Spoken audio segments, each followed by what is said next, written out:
आप लोगों को शायद पता ही होगा कि मेरा एक्सपीरियंस 17 ईयर का है। हम पिछले 17 साल से पढ़ा रहे हैं फिजिक्स। तो इतना तो पता अब तक हो गया है कि हाँ, कौन आ सकता है और कौन नहीं आ सकता। बात समझ में आया? तो ऐसा क्वेश्चन आप लोग अपने सॉल्व कर लीजिएगा। ये सब गेस्ट पेपर वगैरह के चक्कर में ज़्यादा मत रहिएगा। उसमें क्वेश्चन तो रहता है, क्वेश्चन आप देख भी सकते हैं, लेकिन उसका सॉल्यूशन जो है बहुत हद तक रॉन्ग भी रहता है, बहुत सारे क्वेश्चन का आंसर भी रॉन्ग रहता है। तो जब तक आप लोग उसको देखिएगा ऑब्जेक्टिव क्वेश्चन को अपने से सॉल्व करिए और कभी अगर लगे कि हाँ, ये आंसर मेरा कुछ और आ रहा है और बुक में कुछ और दिया हुआ है, एक बार हमसे डिस्कस ज़रूर कर लीजिएगा, क्योंकि मैं चांसेस है कि आंसर भी रॉन्ग हो सकता है, आप भी सही हो सकते हैं। ग्लास से अगर व्हाइट लाइट पास करेगा, ध्यान रखिएगा, अभी इसके पहले भी आप लोग को बताए थे कि मीडियम अगर चेंज होता है तो सिर्फ वेलोसिटी वेवलेंथ चेंज होता है, लेकिन फ्रीक्वेंसी चेंज नहीं होता है। याद रखिए, दिमाग में बैठा के फ्रीक्वेंसी रेयरर होता और अंदर में डेंसर होता, मतलब बाहर मान लिया जाए कि जो मीडियम होगा वो रेयरर होगा और अंदर डेंसर होगा, तब ये कॉन्वेक्स होगा। कॉन्वेक्स मतलब कन्वर्जिंग। तो पहले दोनों पावर को ऐड कर दीजिए, नेट पावर निकल गया। फोकल लेंथ पावर का रेसिप्रोकल होता है, उल्टा कर दीजिएगा। 100 इसलिए ले रहे हैं कि डायरेक्ट आंसर सेंटीमीटर में आ रहा है। 1/f या 1/p लेते तो आपको मीटर में आता है, उसको कन्वर्ट करना पड़ता है सेंटीमीटर में। डायरेक्ट ले लीजिए 100/f, कोई दिक्कत नहीं है। तो ठीक है, सबसे नीचे जो आता है वो आता है वायलेट और सबसे ऊपर जो रहता है वो क्या है? रेड। तो सबसे ज्यादा डेविएशन हुआ वायलेट का, सबसे कम किसका हुआ? रेड का। तो यहाँ पर बोल रहा है क्या? मोस्ट, है ना? सबसे अधिक किसका होगा? देखिए तो कितना ऑब्जेक्टिव क्लियर हो गया। आज जो भी ऑब्जेक्टिव आप लोग को बताए हैं वो आपका एग्जामिनेशन पॉइंट ऑफ व्यू से वेरी वेरी वेरी इंपॉर्टेंट है। आप लोग जरूर देख लीजिएगा और आगे आने वाला जो भी ऑब्जेक्टिव्स का वीडियो आएगा उसको भी एक बार आप लोग जरूर देख लेंगे। ठीक है?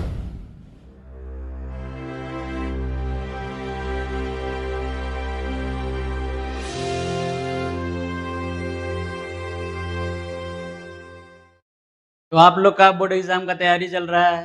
आप लोग का तैयारी में देख रहे हैं कि सब कुछ कर पा रहे हैं। लॉन्ग क्वेश्चन आसानी से हो पा रहा है, थोड़ा शॉर्ट क्वेश्चन उससे भी आसानी से हो पा रहा है, लेकिन ऑब्जेक्टिव में बहुत लोग फंस जा रहे हैं। फंसने के पीछे रीजन ये है कि ऑब्जेक्टिव आप लोग को कहीं मिल नहीं रहा है। आप लोग पढ़ते हैं चैप्टर को, जो भी आता है टॉपिक उसको याद कर लेते हैं। वो टॉपिक सेम अगर एग्जाम में आ गया तो आप उसको लिख देंगे। लेकिन उस टॉपिक से अगर छोटे-छोटे क्वेश्चन बना करके निकाला जा रहा है, आपसे आंसर नहीं हो पा रहा है। ठीक है? तो इसके लिए आपको पूरा का पूरा चैप्टर अच्छे से पता होना चाहिए विथ फ़ॉर्मूलाज़। फ़ॉर्मूला का यूज़ कैसे करेंगे, कोई कॉन्सेप्ट को कैसे वहाँ पर अप्लाई करेंगे, ये सब आप लोग से नहीं हो पा रहा है। आप लोग गेस्ट पेपर खरीद लेते हैं और कहीं से पढ़ लेते हैं। क्वेश्चन को लेते हैं, डायरेक्ट पढ़ते हैं, उसको बना नहीं पाते, सॉल्व नहीं कर पाते हैं, डायरेक्ट आंसर कर लेते हैं। कितना क्वेश्चन याद कर पाएँगे? उतना तो हो नहीं पाता है। अब हम लोग क्या किए इस बार कि प्रीवियस ईयर का क्वेश्चन को देखते हुए, अभी आपका न्यू पैटर्न आया है, ऑब्जेक्टिव मैक्सिमम पूछ रहा है, 25 ऑब्जेक्टिव आ रहा है आपके एग्ज़ाम में। अब जो पिछले साल पूछ दिया है या पहले पूछ दिया उसको नहीं लेंगे हम लोग। इस बार अभी हम लोग डिस्कशन करेंगे एमसीक्यूज़ का, इम्पोर्टेंट एमसीक्यूज़। उसमें क्या होगा, वो सारे क्वेश्चन्स रहेंगे ओनली जिसका आने का चांसेस बहुत ज़्यादा है। आप लोगों को शायद पता ही होगा कि मेरा एक्सपीरियंस 17 ईयर का है। हम पिछले 17 साल से पढ़ा रहे हैं फिजिक्स। तो इतना तो पता अब तक हो गया है कि हाँ, कौन आ सकता है और कौन नहीं आ सकता है। ऑब्जेक्टिव में भी बहुत बार लगता है कि ना ऑब्जेक्टिव गेस करेंगे तो सर आएगा कि नहीं आएगा, सर बता रहे हैं वो आएगा कि नहीं आएगा। लेकिन ऐसा नहीं होगा, क्यों? क्योंकि ये प्रीवियस जितना भी किया हुआ स्टडी है, उसके अकॉर्डिंग आपको बता रहे हैं कि इस बार जो ऑब्जेक्टिव क्वेश्चन का डिस्कशन कर रहे हैं, चांसेस 100% कि आएगा ही आएगा। इसलिए आप लोग ध्यान से देखिएगा इसको, पूरे क्वेश्चन को देखिए, सिर्फ देख लेना और पढ़ लेना नहीं होता है। अगर आप जिस समय देख रहे हो फुल कंसंट्रेशन के साथ देखिए, एक पेन पेपर रखिए और उसको साथ में सॉल्व करिए। सॉल्व करिएगा तो क्या होगा, उसी समय वो क्वेश्चन आपको याद हो जाएगा, दोबारा देखने का कभी जरूरत नहीं पड़ेगा। एक बार आप वीडियो को देखेंगे, सारा क्वेश्चन क्लियर हो जाएगा, ऑब्जेक्टिव्स क्लियर हो जाएगा। तो चलिए अब हम लोग रे ऑप्टिक्स का एमसीक्यू में आते हैं। बहुत सारे सीरियल में चल रहे हैं। पिछला 8 चैप्टर्स का ऑब्जेक्टिव हम डाल दिया आप लोग को। ये चैप्टर 9 है रे ऑप्टिक्स, इंपॉर्टेंट ऑब्जेक्टिव है। इसके बाद आगे आने वाला भी 3-4 चैप्टर है, उसका भी आगे के वीडियो में आप लोग को हम ये सब बता देंगे। तो आज का क्लास स्टार्ट करते हैं। रे ऑप्टिक्स में आइए, है ना? 25 क्वेश्चन है इसमें जो बहुत इंपॉर्टेंट रहेगा आप लोग के लिए। चलिए क्वेश्चन नंबर 1 से स्टार्ट करते हैं। आप देखिएगा इसमें कि इसमें क्या वेरिएशन आएगा। वेरिएशन आएगा, कुछ कॉन्सेप्ट्स भी आएगा, फॉर्मूला आएगा, फॉर्मूला का यूज आएगा, सब आपको पता चल जाएगा कि हाँ, किस तरह से पूरा चैप्टर कंप्लीट हो रहा है मेरा। When light enters from one medium into another medium, which quantity does not change? ये सबसे इंपॉर्टेंट क्वेश्चन है। ठीक है, अगर लाइट एक मीडियम से दूसरा मीडियम में जाता है, रिफ्रैक्शन ऑफ लाइट जिसको आप बोलते हैं, क्या चेंज होगा? तो एक बात याद रखिएगा कि एनर्जी, लाइट का एनर्जी चेंज नहीं होता है। लाइट का एनर्जी चेंज नहीं होता है। देखिए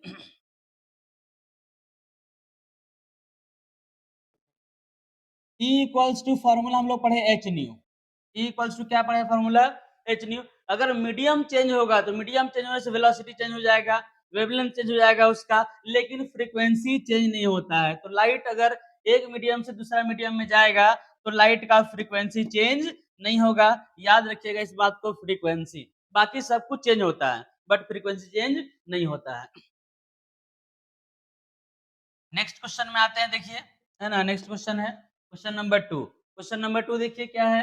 on increasing the length of the tube of compound microscope magnifying power, अगर लेंथ ऑफ ट्यूब को इंक्रीज करेंगे तो मैग्नीफाइंग पावर माइक्रोस्कोप का क्या होता है? Minus L by F O 1 plus D by F E, ये पढ़े हैं माइक्रोस्कोप का मैग्निफिकेशन। मैग्निफिकेशन में क्या होगा कि अगर आप लेंथ को इंक्रीज करेंगे, लेंथ को इंक्रीज करेंगे तो मैग्निफिकेशन भी इंक्रीज करेगा। तो यहाँ पे हम लोग इसको लिखेंगे इंक्रीजेज, मैग्निफिकेशन इंक्रीज करेगा। अब ये है आपका फॉर्मूला, अगर फॉर्मूला आपको याद नहीं रहेगा तो क्वेश्चन सॉल्व नहीं होगा। फॉर्मूला याद रहेगा, दिखेगा ये जो है डायरेक्टली प्रोपोर्शनल है, डायरेक्टली प्रोपोर्शनल, लेंथ ऊपर है, मैग्निफिकेशन लीजिएगा, लेंथ लेंथ बढ़ाने से मैग्निफिकेशन बढ़ेगा।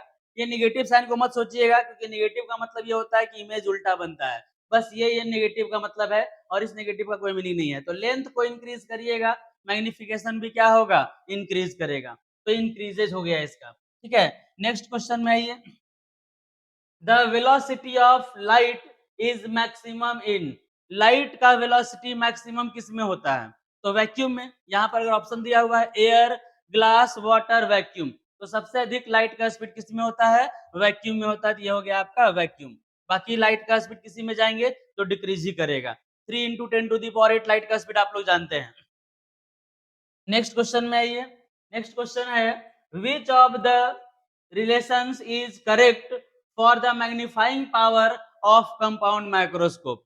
कंपाउंड माइक्रोस्कोप का मैग्नीफाइंग पावर कौन सा होता है? अभी जस्ट लिखे थे minus L by F O 1 plus D by F E, ये minus L by F O, थोड़ा सा यहाँ पर ऐसे किया हुआ नहीं है, 1 plus D by F E ये होता है magnification of compound microscope, minus L by F O 1 plus D by F E, ये होता है मैग्निफिकेशन ऑफ कंपाउंड माइक्रोस्कोप। इसी फॉर्मूला से इसके पहले में लोग एक क्वेश्चन लिए थे हम लोग, ठीक है।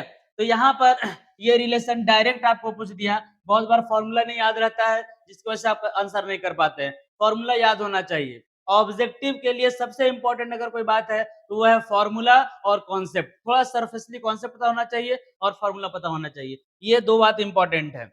नेक्स्ट क्वेश्चन में आइए। बाई कॉन्वेक्स लेंस, म्यू दिया हुआ है, इसका एक लेंस है 1.5 has equal curvature each of 20 centimetre, the power of the lens is, lens का पावर क्या होगा? थोड़ा सा न्यूमेरिकल क्वेश्चन है, अच्छा क्वेश्चन है। क्या करेंगे इसको, फॉर्मूला पढ़े हैं 1 by F equals to mu minus 1 by R 1 minus 1 by R 2, ये फॉर्मूला होता है, ठीक है। बाई फोकल लेंथ है, बाई कॉन्वेक्स लेंस है, मतलब दोनों का focal length, radius of curvature बोल दिया है कि कितना है 20 सेंटीमीटर। आप पुट कर दीजिए 1 by F equals to mu 1.5 minus 1 by R 1 लेंगे 20 और आर 2 आपको लेना होगा माइनस 20। अब माइनस 20 क्यों लेंगे? देखिए, अगर आप कॉन्वेक्स लेंस लेते हैं तो कॉन्वेक्स लेंस अगर लीजिएगा, एक सेंटर इधर होता है और एक सेंटर इधर होता है। तो जो सेंटर राइट साइड होगा उसको आप पॉजिटिव आर लेंगे और जो सेंटर लेफ्ट साइड होगा उसको क्या लेंगे? नेगेटिव आर लेंगे। तो यहाँ पे R1 का वैल्यू पुट किया है 20 और R2 का वैल्यू पुट किया -20। क्वेश्चन में गिवन है दोनों 20 ही दिया हुआ है, ठीक है। तो ये हो गया 1 by F equals to, solve करिएगा 0.5 आ जाएगा। ये 1 बाई 20 प्लस 1 बाई 20 ये हो जाएगा आपका 2 बाई 20। कैंसिल करेंगे 10, पॉइंट हटाइएगा नीचे आ जाएगा 10, कैंसिल करिएगा क्या आ जाएगा? तो यहाँ से 1 by F equals to 1 by 20, cross multiplication करिए, एफ इक्वल्स टू आ गया 20 सेंटीमीटर, फोकल लेंथ आ गया 20 सेंटीमीटर। अब डायरेक्ट भी आप कर सकते थे, बट यहाँ पर देखिए पावर आपको फाइंड करना है। Power P equals to, formula होता है 100 बाई एफ इन सेंटीमीटर। अगर एफ सेंटीमीटर में आपको लेना है तो 100 बाई एफ, मीटर में रहेगा तो 1 बाई एफ। ये हो गया आपका 100 और एफ कितना हो गया 20, कैंसिल कर दीजिए 5। पावर का यूनिट होता है डायोप्टर। तो देखिए यहाँ पर ऑप्शन होगा 5 डायोप्टर, ये ऑप्शन हो गया, ठीक है। तो ये क्वेश्चन जो है आपका छोटा सा क्वेश्चन दिख रहा है, बस फॉर्मूला बेस्ड है। फॉर्मूला याद रहेगा, फॉर्मूला को यूज करने का तरीका पता रहेगा, आप आराम से क्वेश्चन को सॉल्व कर लेंगे, ठीक है। एकदम इस टाइप का क्वेश्चन आराम से आ सकता है एग्जाम में। नेक्स्ट क्वेश्चन में आइए, ठीक है। When two converging lenses of same focal length F and होना चाहिए F are placed in contact then the focal length of the combination is. ये तो combination of lenses in contact एक टॉपिक होगा, आप लोग को पढ़ाए होंगे, है ना? Combination of lenses in contact उससे क्वेश्चन है। इसका डिराइवेशन भी किए थे क्लास में हम लोग कि फोकल लेंथ निकलेगा कैसे। 1/f equals to 1/f1 plus 1/f2। इसलिए आप लोग को बोलते हैं कि जब क्लास में अगर डिराइव कर रहे हैं तो आप ध्यान से देखिए कि क्लास में डिराइवेशन हो कैसे रहा है। डिराइवेशन भी इंपॉर्टेंट होता है क्योंकि कोई फॉर्मूला कैसे आता है इसको अगर जानिएगा तो यूज करने का तरीका उसको आपको पता चला जाएगा। तो यहाँ पर 1/f इक्वल्स टू दोनों का फोकल लेंथ जो है वो सेम है, फोकल लेंथ सेम है तो ये होगा 1/f प्लस 1/f। क्या होगा 1/f इक्विवेलेंट, बोलिए इसको f इक्विवेलेंट। ठीक है, तो क्या होगा ये 2/f, उल्टा करिएगा, उल्टा करिएगा f इक्विवेलेंट तो क्या आ जाएगा f/2। ये निकल गया नेट फोकल लेंथ। देखिए ऑप्शन f/2 होना चाहिए, f/2 है ना, ऑप्शन जो है आपका f/2, ये ऑप्शन f/2 होगा। ठीक है, नेट इक्विवेलेंट आ गया f/2। सिंपल फॉर्मूला, आराम से सॉल्व किए, आ गया आंसर। नेक्स्ट में आइए। A compound microscope consists of an objective lens with focal length 1 centimeter. Objective को बोलते हैं FO, उसका फोकल लेंथ 1 सेंटीमीटर है। And eyepiece of focal length 2 centimetre, eyepiece का फोकल लेंथ 2 सेंटीमीटर है। And a tube of length 20 centimetre, the magnification will be. और जो compound microscope का लेंथ है ना, ट्यूब का, वो दिया हुआ 20 सेंटीमीटर। फाइंड करना मैग्निफिकेशन। अगर आप पॉजिटिव निगेटिव नहीं लेते हैं तो मैग्निफिकेशन का फॉर्मूला L/FO 1 प्लस D/FE। इस फॉर्मूले को हम बार बार यूज कर रहे हैं, वेरी इंपॉर्टेंट फॉर्मूला है ये। ठीक है, L length of the tube given है 20, ऑब्जेक्टिव का फोकल लेंथ गिवन है, ऑब्जेक्टिव का आपका दिया हुआ है 1 सेंटीमीटर। ठीक है, 1 प्लस डी होता है 25 और आई पीस का फोकल लेंथ है 2। बस सब गिवन रहता है, आपको पुट करना है। ये हो गया 20, 1 प्लस 12.5 आएगा, 20 इंटू ये होगा 13.5, मल्टीप्लाई कर दीजिए, कितना आ जाएगा, ये मल्टीप्लाई करिएगा तो 270 आएगा। इसका मैग्निफिकेशन हो गया 270। देखिए ऑप्शन आपका बी हो गया 270। ठीक है, मैग्निफिकेशन का कोई यूनिट नहीं होता है। नेक्स्ट में आइए, ये फॉर्मूला बहुत बार यूज हो रहा है। Which of the following colors of white light deviates most when passes through a prism? Prism से जब पास करता है तो सबसे ज्यादा डेविएट कौन सा कलर करता है? आप लोग पढ़े होंगे, थोड़ा डिस्पर्सन से ये क्वेश्चन है ना, कभी कभी पूछ देता है इस तरह से। ऐसे अगर डेविएशन होगा, इस तरह से डेविएशन होता है, जो डेविएशन होता है वो होता है आपका विबग्योर, है ना, VIBGYOR, ऐसा सुने होंगे आप लोग। ठीक है, इसको डिस्पर्सन का क्वेश्चन है लेकिन डेविएशन में भी ये पूछ देता है कभी कभी। ठीक है, देखिए सबसे नीचे जो आता है वो आता है वायलेट और सबसे ऊपर जो रहता है वो क्या है, रेड। तो सबसे ज्यादा डेविएशन हुआ वायलेट का, सबसे कम किसका हुआ, रेड का। तो यहाँ पर बोल रहा है क्या, मोस्ट, है ना, सबसे अधिक किसका होगा, देखिए तो वायलेट लाइट, वायलेट लाइट का सबसे अधिक होगा, है ना। सबसे नीचे आ रहा वायलेट, ये सबसे ज्यादा डेविएट कर गया, नीचे चला गया है, तो वायलेट का डेविएशन सबसे अधिक होता है, रेड कम डेविएट करता है। नेक्स्ट क्वेश्चन में आइए। A small angle prism mu है 1.62 gives a deviation of 4.8. The angle of the prism is, देखिए ये दो तरह का फॉर्मूला होता है प्रिज्म का। प्रिज्म का एक स्पेशल केस आप लोगों को क्लास में बताए थे। स्पेशल केस में क्या था, for a prism of very small angle, very small angle के लिए प्रिज्म का फॉर्मूला होता है del equals to mu minus 1 into A, उसी फॉर्मूले से आता है ना। लेकिन उसको ये स्पेशल केस है, इसको तब यूज करेंगे जब when angle of prism is very small. ठीक है, म्यू आपका हम लोग को फाइंड क्या करना है, angle of prism, that means A find करना है। तो ए इक्वल्स टू क्या आ जाएगा, del by mu minus 1। Del angle of deviation देख लीजिए कितना है 4.8 और म्यू है आपका 1.62 माइनस 1, 4.8 1.62 माइनस 1 0.62 है। इसको अगर डिवाइड करिएगा तो 7.74 आ जाएगा। डिग्री ये थोड़ा दे दिया है इसमें इस फॉर्म में, ये डिग्री है 7.74 डिग्री, ये हो गया आपका एंगल ऑफ प्रिज्म। अगर दूसरा फॉर्मूला लगाइएगा तो ये आंसर नहीं आएगा, क्यों, ये फॉर्मूला एंगल ऑफ प्रिज्म उसके लिए है जब प्रिज्म का एंगल स्मॉल होगा, इस बात का ध्यान रखना है। इसीलिए बोल रहे हैं कि छोटा से छोटा कॉन्सेप्ट भी आपको पता होना चाहिए ऑब्जेक्टिव सॉल्व करने के लिए, अदरवाइज ऑब्जेक्टिव सॉल्व नहीं होगा, कभी नहीं होगा। For a glass prism mu √3 दिया हुआ प्रिज्म का, the angle of minimum deviation is equal to the angle of the prism. Angle of minimum deviation जो है उसको बोलते हैं डेल एम। ये इक्वल है किसके? एंगल ऑफ प्रिज्म के इक्वल है, ठीक है। The angle of the prism is, तो एंगल ऑफ प्रिज्म क्या होगा ये बताना है। क्या होगा देख लीजिए, म्यू इक्वल्स टू फॉर्मूला पढ़े हैं, sine del M plus A by two by sine A by two, ऐसा फॉर्मूला पढ़े हैं, ठीक है। Del M plus A by two by sine A by two ये होता है। म्यू तो है, रहने दीजिए। साइन, आप यहाँ क्वेश्चन में गिवन है कि angle of deviation angle of prism दोनों इक्वल है, मतलब डेल एम के प्लेस पे ए पुट कर देंगे, पुट कर दीजिए, तो ये हो जाएगा A plus A by two by क्या आ गया, sine A by two. Clear है? A plus A by two, two A by two कीजिएगा तो ए आ जाएगा, तो म्यू इक्वल्स टू आ गया sine A by sine A by two. थोड़ा और इसको सॉल्व करना पड़ेगा, कैसे सॉल्व करेंगे समझिए। यहाँ थोड़ा अच्छा ये बोल सकते हैं कि थोड़ा एडवांस क्वेश्चन है, इससे बाकी क्वेश्चन के कंपैरिजन में थोड़ा एडवांस क्वेश्चन है।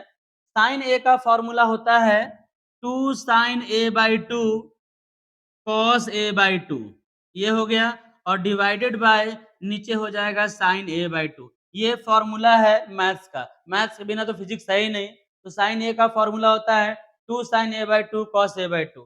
Sine A by two sine A by two cancel कर दीजिए, क्या बच गया आपका, mu equals to two sine A by two, sorry उल्टा काट दिए, साइन ए बाई टू नहीं, ये कटेगा आपका, एक सेकेंड, यहाँ पे जो है वो कटेगा साइन, हम कॉस को काट दिए, देखिए two sine A by two और ये कॉस ए बाई टू, और नीचे आपका है sine A by two.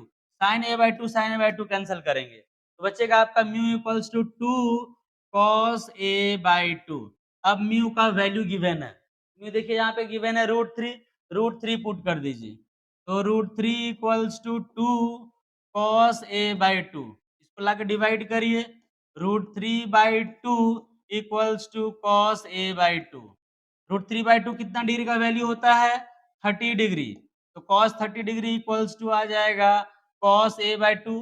Cos cos cancel कर दीजिए, कॉस कॉस कैंसिल होगा तो 30 डिग्री इक्वल्स टू क्या आ गया, A by two. 30 degree equals to आपका आ जाएगा A by two, A by two, A by two, ये टू इधर लाके मल्टीप्लाई करिए तो 60 डिग्री इक्वल्स टू आ जाएगा ए का वैल्यू आ गया 60 डिग्री, यही ए है आपका एंगल ऑफ प्रिज्म। तो एंगल ऑफ प्रिज्म आपका आ गया 60 डिग्री। ये क्वेश्चन थोड़ा अच्छा क्वेश्चन इसलिए है क्योंकि मैथ्स का ट्रिगोनोमेट्री का फॉर्मूला यूज हो रहा है, मतलब बाकी के कंपैरिजन में बोल सकते हैं ये थोड़ा और अच्छा क्वेश्चन है। क्लियर तो हो जाना चाहिए, आपको ये फॉर्मूला आता होगा तो क्लियर हो गया होगा, नहीं तो याद रखिएगा फॉर्मूला। क्वेश्चन नंबर 11 में ये देखिए, two lenses of focal length 20 centimeter minus 40 centimeter are held in contact. The image of an object at infinity will be formed by the combination at, चलिए अगर ऑब्जेक्ट को इन्फिनिटी पे रखते हैं तो इमेज कहाँ बनता है, फोकस पे, मतलब आपको नेट फोकल लेंथ फाइंड करना है। दो फोकस गिवन है 20 सेंटीमीटर एंड -40 सेंटीमीटर। अभी फिर से ये फॉर्मूला यूज हो रहा है, इसका यूज हम लोग पहले किए थे, 1/f equals to 1/f1 plus 1/f2। ये हो गया 1/f equals to 1/f1, f1 कितना है 20 और f2 क्या है, f2 है -40। This implies 1/f equals to, अगर आप एलसीएम ले लीजिएगा 40 तो ये हो जाएगा 2 और -1, तो 1/f इक्वल्स टू 1/40, यहाँ से f लीजिएगा, f इक्वल्स टू आ गया 40 सेंटीमीटर। नेट फोकल लेंथ जो होगा इमेज वहीं पे बनेगा। अगर आप दो लेंस भी आप लेते हैं, है ना, अगर रे आपका इन्फिनिटी से आएगा तो जाएगा कहाँ पे, फोकस पे, फोकस पे इमेज का फॉर्मेशन करेगा, मतलब नेट फोकल लेंथ। तो नेट फोकल लेंथ दोनों का सॉल्व किए तो आ गया 40 सेंटीमीटर, ये होगा आपका 40 सेंटीमीटर। क्लियर है? ये फॉर्मूला भी इंपॉर्टेंट फॉर्मूला है, देखिए बार बार ये यूज हो रहा है, इस ये इंपॉर्टेंट फॉर्मूला इसका। क्वेश्चन जो न्यूमेरिकल्स बहुत सारा ट्विस्ट होता है इसमें। A convex lens is dip in a liquid. एक कॉन्वेक्स लेंस को लिक्विड में डिप कर रहे हैं, लिक्विड में अगर डाल रहे हैं, कॉन्वेक्स लेंस है, याद रखिए, है ना। Whose refractive index is equal to the refractive index of the lens. उस लिक्विड का रिफ्रैक्टिव इंडेक्स जो है लेंस के रिफ्रैक्टिव इंडेक्स के इक्वल है। Then its focal length will be, इसका फोकल लेंथ क्या होगा। देखिए ये आप लेंस ले लीजिए, लेंस का सपोज दैट रिफ्रैक्टिव इंडेक्स 1.5 है, सपोज। अगर आप जो लिक्विड में ले रहे हैं वो लिक्विड का भी रिफ्रैक्टिव इंडेक्स 1.5 ही है, तो कोई फर्क नहीं पड़ेगा। देखिए जब लाइट एक मीडियम से दूसरा मीडियम का जाने का मतलब ये होता है कि दोनों मीडियम का रिफ्रैक्टिव इंडेक्स अलग अलग होना चाहिए, तब ना उसको दो मीडियम बोलेंगे। यहाँ पहले जो मीडियम है वो भी 1.5, यहाँ पर अंदर में जो लेंस डाले हैं उसका भी 1.5, तो लाइट जाएगा तो कहीं उसका डेविएशन नहीं होगा, क्योंकि उसको मीडियम चेंज लगेगा ही नहीं। सेम रिफ्रैक्टिव इंडेक्स है तो सेम लगेगा। अब लाइट देखता तो नहीं है कि हम वाटर लिक्विड में जा रहे हैं कि हम लेंस में जा रहे हैं। लाइट को इतना होना चाहिए कि जहां रिफ्लेक्टिव इंडेक्स चेंज हुआ लाइट का पाथ जो है वो चेंज हो जाएगा, तो यहाँ ऐसा नहीं है। मतलब क्या हो जाएगा, focal length will B infinity. Focal length क्या होगा, मतलब कहीं जाकर के लाइट मिलेगा ही नहीं, कहाँ मिलेगा, इंफिनिटी में। जहां पे जाकर लाइट कन्वर्ज करता है उसको फोकल लेंथ बोलते हैं। लाइट कन्वर्ज करेगा ही नहीं, लाइट जाकर के इंफिनिटी में आकर के मिलेगा, तो बिकम्स इनफाइनाइट। ये हो गया आपका बिकम इनफाइनाइट। क्लियर है, ठीक है। नेक्स्ट में ये the angle of minimum deviation for an equilateral glass prism. चलिए ग्लास प्रिज्म है और इक्विलैटरल है, कुछ ना कुछ आपको दे देता है क्वेश्चन में बनने के लिए, कोई एक ऐसा आइडिया देगा जिससे आपका क्वेश्चन बनेगा, उसको आपको पकड़ना है। यहाँ पर बोल दिया equilateral glass prism. Equilateral that means कि एंगल क्या है, 60 डिग्री, ठीक है। और एंगल ऑफ मिनिमम डेविएशन, इसको यहाँ पर थोड़ा सा ये है, ये 30 डिग्री होना चाहिए, ये 30 डिग्री है, ठीक है, 30 डिग्री है। और एंगल ऑफ डेविएशन दिया हुआ डेल एम, इसको बोलेंगे, ये आपका है 30 degree. Refractive index of the prism is, prism formula, इसमें हम लोग यूज करेंगे प्रिज्म फॉर्मूला। इस बार का बोर्ड एग्जाम के लिए भी इंपॉर्टेंट है प्रिज्म फॉर्मूला, है ना। मतलब लॉन्ग क्वेश्चन के लिए इस बार के बोर्ड एग्जाम के लिए प्रिज्म फॉर्मूला इंपॉर्टेंट है। देखिए उसका हम लोग यहाँ पर यूज कर रहे हैं। म्यू इक्वल्स टू क्या आ जाएगा, sine del M plus A by two by sine A by two, del M plus A by two by sine A by two, ये होता है फॉर्मूला। अब पुट कर दीजिए आराम से, साइन डेल एम आपका क्या है 30, ए कितना यहाँ पर देखिए 60 बाई टू, और नीचे आ जाएगा आपका साइन ए बाई टू, तो ये हो गया 60 बाई टू, है ना। ये ऊपर में आ जाएगा 90 बाई टू, 90 बाई कितना आ जाएगा साइन 45 डिग्री, और नीचे आ जाएगा आपका साइन 30 डिग्री। साइन 45 का वैल्यू 1/√2, साइन 30 का वैल्यू 1/2, थोड़ा सॉल्व करिएगा तो ये आ जाएगा 2/√2, 2 को √2 से डिवाइड करिएगा तो √2 आएगा, √2 ये आंसर आ गया। ठीक है, चेक कर लीजिए इसका आंसर जो है वो क्या होगा, √2। बात समझ में आया। तो ऐसा क्वेश्चन आप लोग अपने सॉल्व कर लीजिएगा, ये सब गेस्ट पेपर वगैरह के चक्कर में ज्यादा मत रहिएगा। उसमें क्वेश्चन तो रहता है, क्वेश्चन आप देख भी सकते हैं, लेकिन उसका सॉल्यूशन जो है बहुत हद तक रॉन्ग भी रहता है, बहुत सारा क्वेश्चन का आंसर आंसर भी रॉन्ग रहता है। तो जब तक आप लोग उसको देखिएगा ऑब्जेक्टिव क्वेश्चन को अपने से सॉल्व करिए, और कभी अगर लगे कि हाँ ये आंसर मेरा कुछ और आ रहा है और बुक में कुछ और दिया हुआ है, एक बार हमसे डिस्कस जरूर कर लीजिएगा, क्योंकि मैं चांसेस है कि आंसर भी रॉन्ग हो सकता है, आप भी सही हो सकते हैं। नेक्स्ट में ये कॉन्वेक्स लेंस दिया हुआ है, कॉन्वेक्स लेंस है mu 1.5 is immerse in water, इसको वाटर में इमर्ज कर दिया जा रहा है। वाटर का दिया 1.33, when it will behave as, sorry then it will behave as, ये कैसा बिहेव करेगा वो देखना है। देखिए ये कॉन्वेक्स लेंस है, इसका रिफ्रैक्टिव इंडेक्स दिया हुआ है 1.5, ठीक है। बाहर में जो है उसका रिफ्रैक्टिव इंडेक्स जो है 1 पॉइंट कितना है, ये 1.3 है, इसका रिफ्रैक्टिव इंडेक्स जो है 1.33 ऐसा है, 1.33। ये हुआ डेंसर और ये हुआ क्या, रेरर। तो ठीक है, ये डेंसर और ये रेरर है, ये कन्वर्जिंग लेंस के जैसा ही बिहेव करेगा, ऐसे आएगा और लाइट को क्या करेगा, कन्वर्ज करेगा। मतलब कॉन्वेक्स है, कन्वर्जिंग ही करेगा, लेकिन वो दूर जाके कन्वर्ज करेगा। क्यों, क्योंकि इसके रिस्पेक्ट में ये ज्यादा कम नहीं है, थोड़ा कम है। इसके रिस्पेक्ट में बहुत कम होता तो ये तुरंत कन्वर्ज कर देता, लेकिन ज़्यादा थोड़ा कम है, एकदम हल्का कम है, इसलिए वो क्या होगा, ज़्यादा दूर जाके कन्वर्ज करेगा। तो ये हो गया आपका, तो इसका ऑप्शन थोड़ा अलग लग रहा है। हाँ, इसका ऑप्शन यहाँ बिहेव एज़, इसका ऑप्शन में ऐसा रहना चाहिए कन्वर्जिंग लेंस, है ना? इसका ऑप्शन होना चाहिए कन्वर्जिंग लेंस। हो सकता है, लेकिन एक टाइम में थोड़ा मिसप्रिंट हो गया हो, है ना? कन्वर्जिंग ले बिहेव एज़, ये कैसा बिहेव करेगा?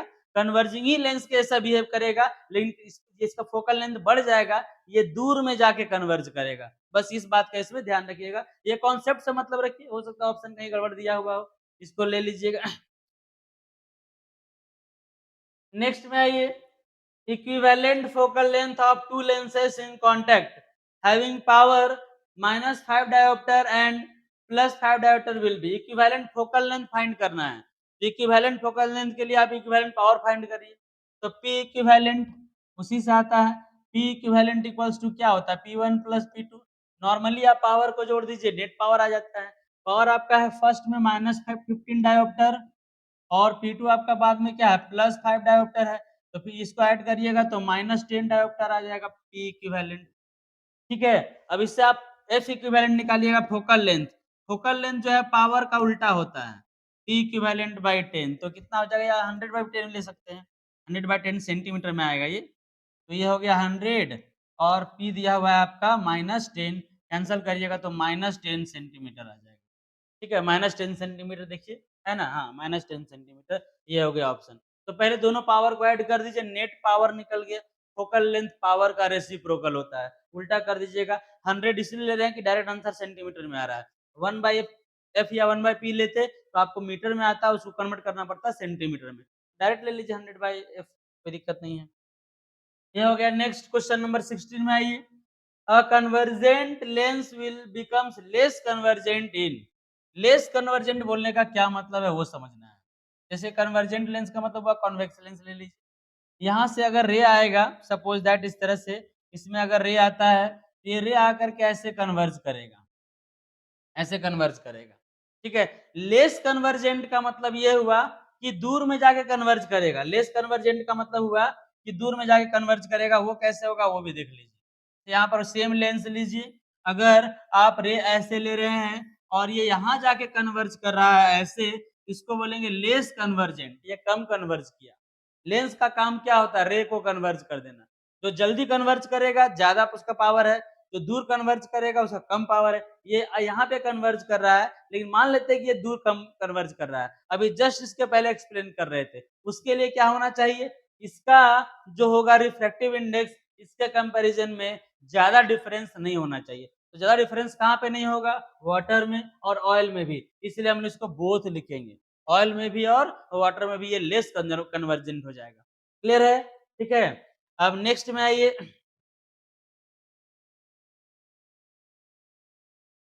Two thin lenses of focal length 20 centimeter and 25 centimeter are placed in contact. The effective power of the combination is, same type का क्वेश्चन रिपीट हो रहा है। इसके पहले इस टाइप का क्वेश्चन आप लोग को एक बताए थे, है ना?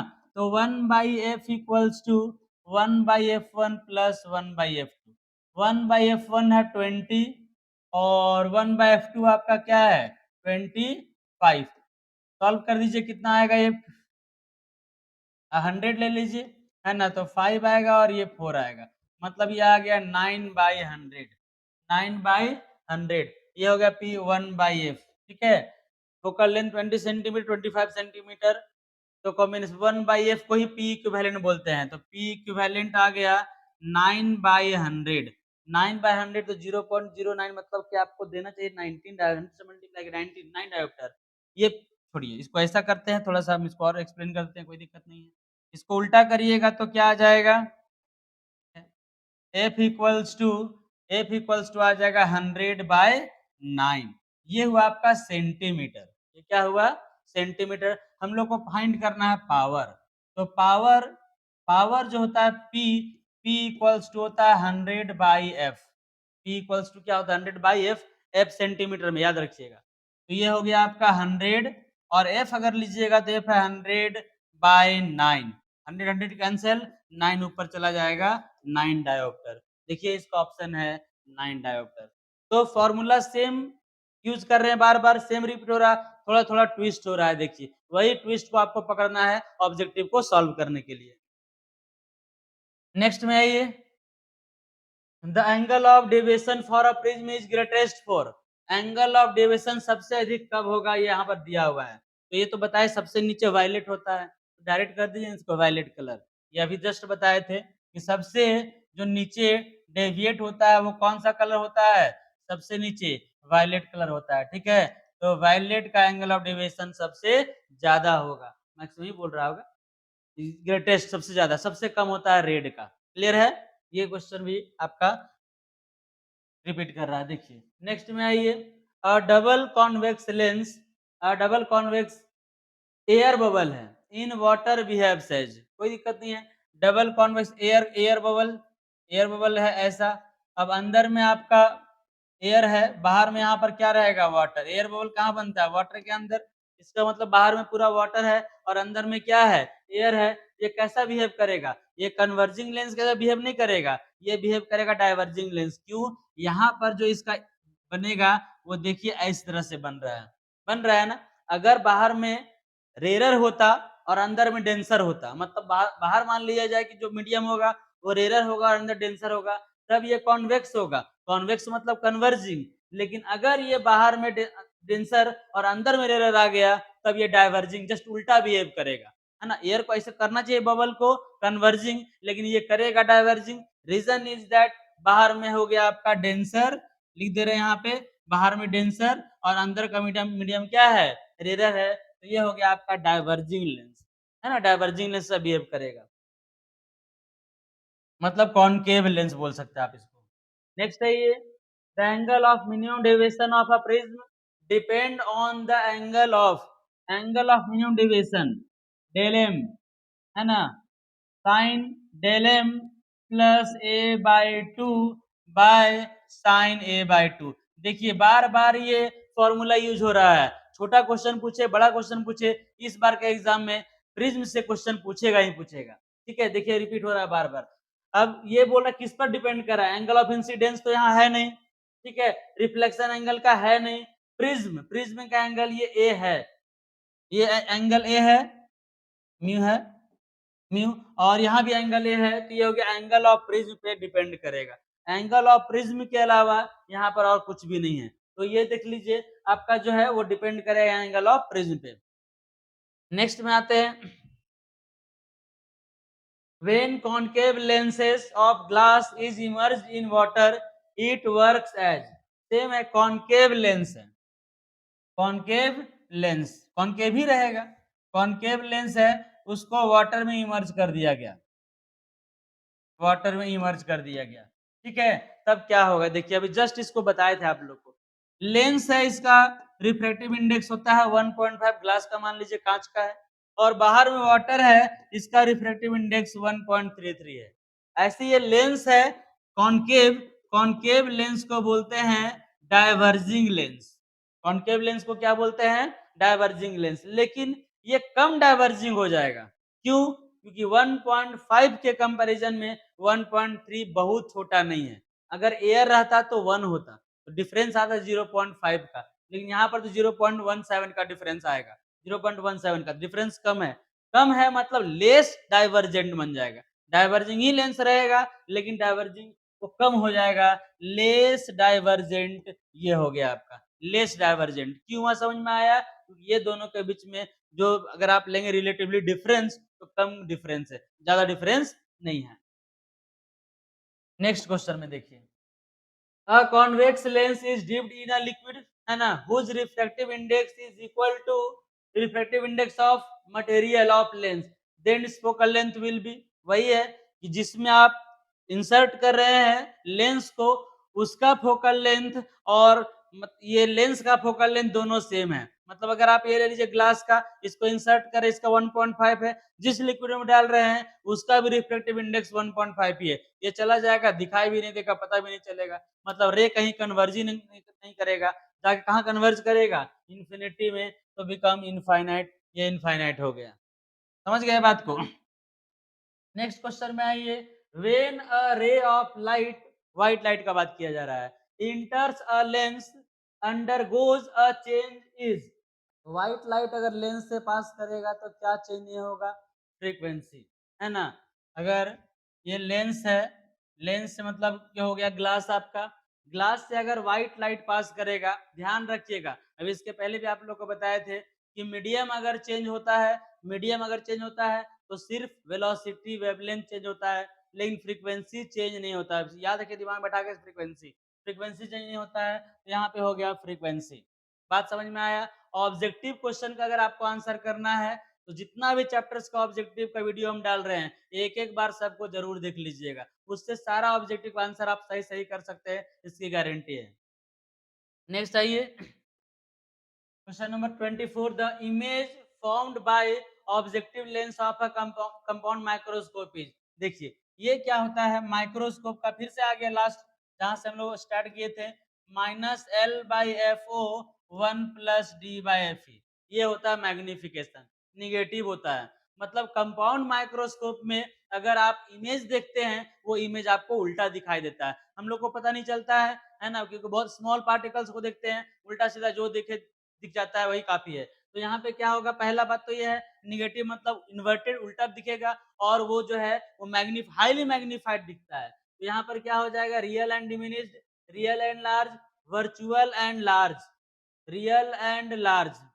रियल तो होता नहीं, हम लोग रियल इमेज को देख नहीं पाते हैं। वर्चुअल एंड लार्ज लिखिएगा, डिमिनिश्ड नहीं। वर्चुअल बनेगा और लार्ज बनेगा। ठीक है, तो ये हो गया आपका कंपाउंड माइक्रोस्कोप।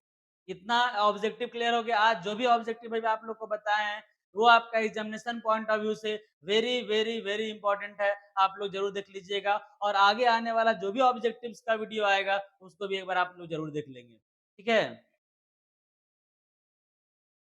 हो गया आज का वीडियो यहीं तक, है ना?